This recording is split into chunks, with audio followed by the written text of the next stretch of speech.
Din que non falan as plantas, nin as fontes, nin os paxaros, nin a onda cos seus rumores, nin co seu brillo os astros. Dino, pero non é certo, pois sempre cando eu paso, de min murmuran e exclaman: aí vai a tola soñando coa eterna primavera da vida e dos campos, e xa ben pronto, terá os cabelos canos. E ben tremendo a terecida que cobre a xeada o prado.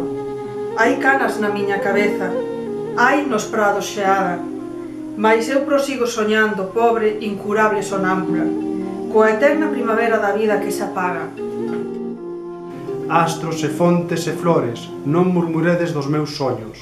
Sen eles, como admirarvos, nin como vivir sen eles?